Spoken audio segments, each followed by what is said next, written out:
Profesa yeye aliweza kumwalika nyumbani kwake mtu mzima Thomas, na Thomas mara baada ya kufika pale wakaanza kutaniana na profesa kidogo na nini, lakini mwisho wa siku profesa akaweza kumuita Thomas aweze kufika mezani waweze kupata chakula, na bila ajizi wala bila kuchelewa Thomas akaweza kujisogeza mezani, na aliposogea mezani basi wakatenga chakula wakaanza kula. Lakini wakati wa kila mzee profesa akaweza kumwambia Thomas, mimi kuna kitu naomba unisaidie.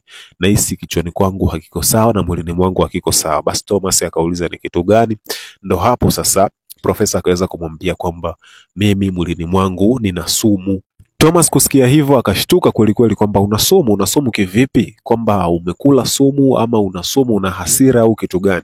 Hapo profesa ikabidi elezea, akasema kwamba kuna uwezekano mkubwa sana kukawa kuna mtu ambaye ameweza kunilisha mimi sumu, na uwezekano wa hilo huenda alikuwa limetokea kulingana na mirathi ambayo inahitajika hapa nyumbani. Kwa kuna mtu ameweza kunilisha mimi sumu na sijajua ni nani, lakini nakutaka wewe Thomas uweze kufuatilia swala hilo. Basi Thomas akajikuta ametoa macho kama fundi saa, akiwa haelewi anaanzia wapi wala anafanya kitu gani, lakini profesa akaweza kubainisha kuwa yeye anamwamini sana Thomas na anaamini kwamba mambo yake ana uwezo wa kuyafanya kwa namna ambayo ni nzuri zaidi. Kwa hiyo wakawa wamekubaliana hivyo. Kwa hiyo hii episode ya leo ikaweza kuwa imeishia hapo. Kwa hiyo acha tusubiri na tuone katika episode zijazo ni mambo yapi yatajiri. Je, ni kweli profesa ameweza kuwekewa sumu mwilini kwake kwenye chakula au kwenye kitu chochote na hiyo sumu imeanza kumuathiri?